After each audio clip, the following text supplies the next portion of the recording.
All right, let's talk about Dragon Ball Xenoverse 3 and the most recent leak that came out yesterday. Before I start, in the comments of this video, I need you guys to do two things. Number one, I want you to tell me that you believe this is Xenoverse 3 or you don't believe it's Xenoverse 3. And the second thing, like the video as well, because again, hype for a new Dragon Ball game. The reason why I'm starting this video off with this is despite Xenoverse 3 leaking yesterday, there's still a lot of people who aren't sold on it. I feel like there's more people that believe it's Xenoverse 3, but I've still seen a handful, and when I say handful, I mean a lot, of people saying it's not Xenoverse 3 and here's why. So I want to hear from you. If you made it 10 seconds of this video, let me know where you stand. To kind of summarize what happened yesterday, Bandai Asia leaked a playlist that called Project 1000 Xenoverse 3. People got screenshots, people got videos, they were refreshing the website, YouTube page. It's real. It very much happened. And then it got taken down, but then we had already seen it and the damage had been done.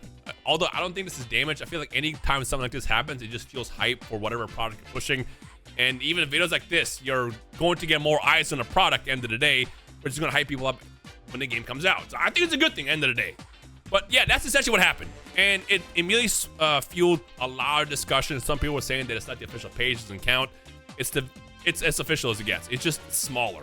The main hubs for Bandai Online are Bandai Japan, Bandai US, and Bandai Europe. And then you have like the smaller branches, which are still pretty big, but they're not as big. You have like Australia, New Zealand, Asia, you probably have Antarctica. I don't know. You have Bandai all across the world, but that's the problem. It's a global company. Miscommunication leads to things like this, which is like, how do they miscommunicate that? Make it make sense. And to answer the question it's a lot of factors. For starters, maybe they thought the playlist was private. They hit the wrong button. I've hit the wrong button before uploading something. Never forget when the GT trailer came out for Sparking Zero. They released it 3 hours early. I was in that video. We got a chance to watch that reaction early, and it's scheduled for the next morning. And because of time zones, it got pushed out 3 hours early. That's what happened with that. Mistakes happen. It's normal. In this situation, when you have a company that's around the entire planet, Bandai Namco, you have multiple branches, you have time zones, language barriers, cultural barriers. You have all these little factors and variables that lead to miscommunication. Imagine working for Bandai right now, like I'm in US, right? Hammering away an email, I'm messaging someone in Japan. I'm not gonna get that response in the next day. Why? Because whoever's over there is probably asleep right now. And when they respond, I'm gonna be asleep. And I incorporate typos or messing up or waiting a day or two before emailing. Communication sucks. That's how things like this happen. It's just human error. It's not a big deal. Obviously, it sucks if you're looking forward to knowing what was revealed at the specific event, but end of the day, it's not the worst. But essentially, that's what happened. But what I want to talk about is like everything else that spawned with this, because immediately, again, I saw people saying that they were trolling. People were saying that it's a red herring. And again, you can believe what you want to believe, and again, I want to hear from you guys down below. But end of the day, I think that they're not trolling. You don't troll like this. A troll would be like, am I remembering correctly that when Roshi was being discussed in Fighters, didn't one of the Bandai, was it Bandai Latin America, I think? Didn't they tweet like Roshi's glasses or something like that before they revealed Roshi's character, and it caused like a lot of hype around that? People believed that they were confirming that Roshi was coming in the game before he was revealed. Am I remembering that correctly? Or was it something like that? If you remember or know what I'm talking about, let me know down below. But that's trolling. That's lightly playing into the bit, into the community, and then, going with what people are discussing. But trolling is naming your big project outright Xenoverse 3. It's like, that's not how that works. And the other thing is like, the Project 1000 thing I brought up again. What you guys have to understand, and I've said this before, it's like a billionth time saying this on the channel in the past 10 years, is every single Dragon Ball game that's ever been released had a project name tied to it. Whether it was public or not, it always had a public, or always had a project name tied to it. And most were public. When Xenoverse 1 came out, I think they called it the new DB project, something like that. When Dragon Ball Fusions was coming out on the DS, it was called Project 2016, or Project Fusion 2016 is what they called it. That was what was revealed in the very first trailer. When Kakarot came out, had a project name again. I don't remember what it was, but someone will tell me down below. And most recently, I know you've seen this because it happened like a year ago. Genshin Squadra was called Project Multi. Now, what do you notice in all this? Project. The thing you have to understand about Bandai is they do what works, and they do the same thing over and over and over again. I can recognize Bandai habits for like games the same way you can, if I give you 2, 4, 6, 8, 10 and say what's the pattern here, you're gonna say, oh, those are all even numbers. If I say 1, 3, 7, 9, what's the pattern? You're immediately gonna go, oh, odd numbers. Same thing with Bandai. When you show how Bandai is releasing a game, I can go, oh, that's either something new or that's something they've done in the past. They do the same thing over and over again. If you've been around for as long as I've been around, which I've been around for a minute, I've been doing content for like 13 plus years. Every time they promote a game and release something new, they always do the same thing and they release it the same way. It's funny, actually, look at the screenshot. Slow posted this. Xenoverse players noticed that Xenoverse 1's trailer and Project 1000 all had the same opening with that little line spark. Which I know, this is ridiculous. This is definitely, you can call this a stretch. But again, Bandai probably had this in mind, like, oh, we should do a trailer the same way. It's just how they operate. And the more you see them do this, the more you're gonna understand, oh, X, Y, and Z. You know, something else I want to point out, like I mentioned this in my video originally when Hirano-san talked about there's a lot of content in this. Again, I love Bandai in their games, but they don't innovate. They don't. What they do is they plan for longevity. They never release a game that has a lot of content. You know when they do that? When it's a third game or a sequel. Think about it. When's the last time they dropped a Dragon Ball game or a game period that had a bunch of content to begin with? I know it sounds ridiculous, but again, this is how they operate. They plan for the future.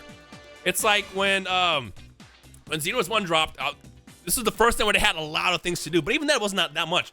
Then Xenoverse 2 came out, they started adding way more stuff like the raid mode, they built the Hero Coliseum in there, they started adding a bunch of content, but in general, when they drop an anime game, they have like nothing to do in the first game ever.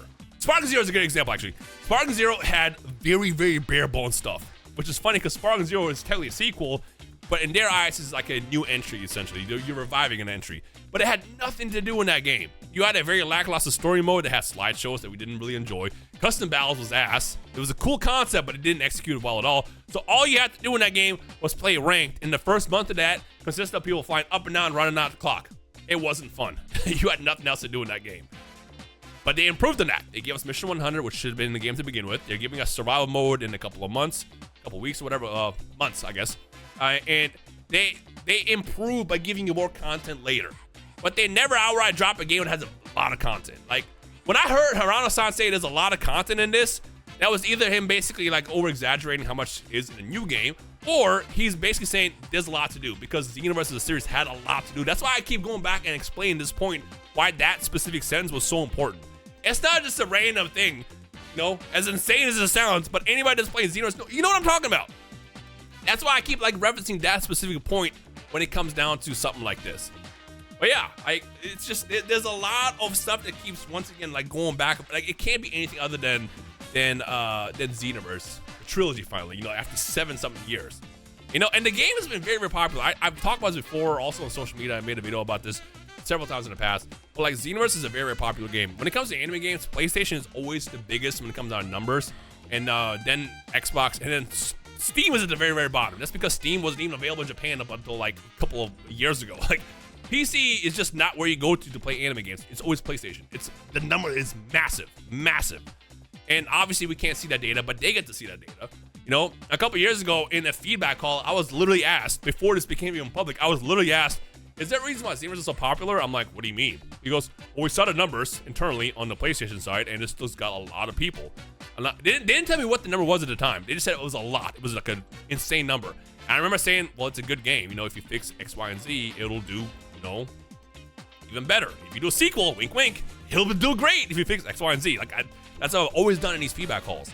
And then they drop an article like a couple weeks later talking about Xenoverse in 2023 still had 1 million+ players monthly. That was a real thing.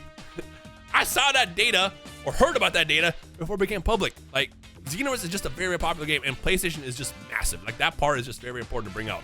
That's why I really wish they would start doing stuff like crossplay. And this is also why they don't do crossplay, because they focus on their main audience first. But like, if you got a crossplay, suddenly, you know, Steam, the 2,000 people playing Steam for Sparking Zero, they're dealing not with 2,000 people, but they're dealing with like 1 million people. Like, there's a lot of people that play across the board. When you add up all the numbers, we see one small like percentage of it, which sucks, unfortunately. But that part is important. That part is also important to bring up. Yeah. Now, something else I want to talk about before I end this video. I know I missed something, and I'm gonna be angry when I upload this video, and I'm like, shit, I should have said this, but it happens. Dragon Ball Online. I said this before as well in the last video. The reason why I was so anti-believing Dragon Ball Online is because that game didn't succeed.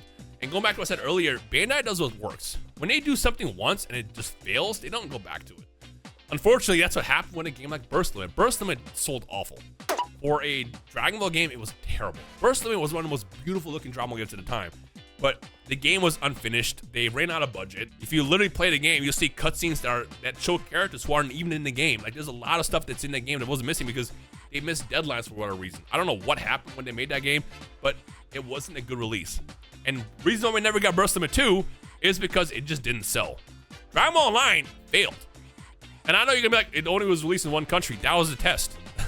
They tested it, it did bad in that, audience, that pool, I guess, that pool of people, and it wasn't good enough where they were like, all right, we can commit our sources to it. So they basically hung up the controller and said, that's it. It's not the time yet.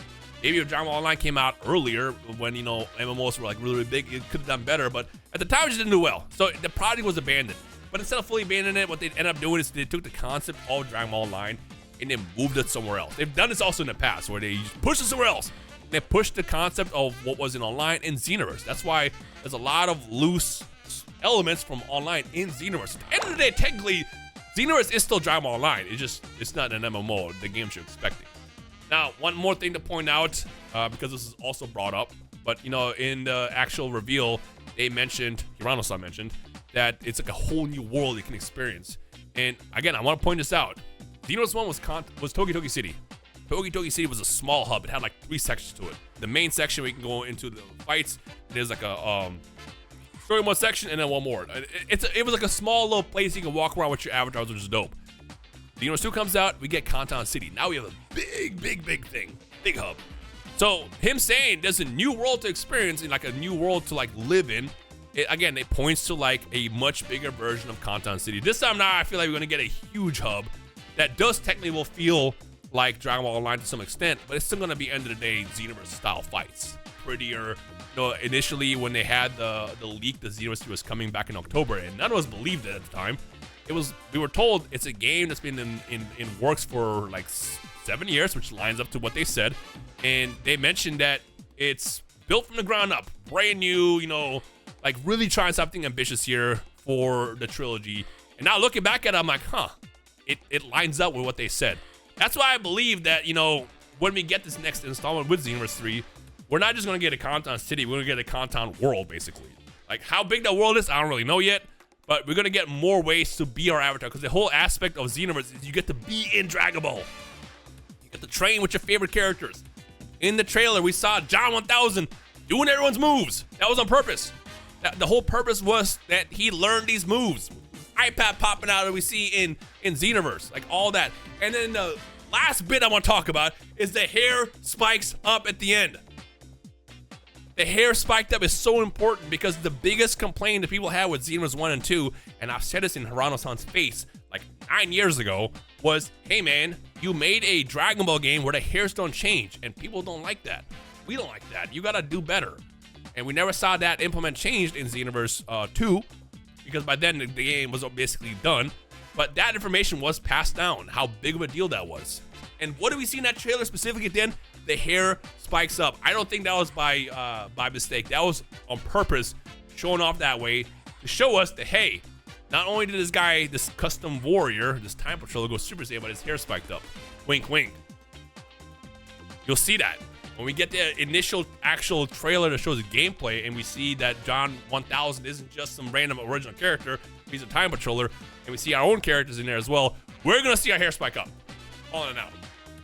All in and out. Yeah. Anyways, that's pretty much everything. Again, once we know more, I'll cover it. But again, let me know where you stand with this Xenoverse thing. Do you think it's Xenoverse 3? Do you think it's something else, and why?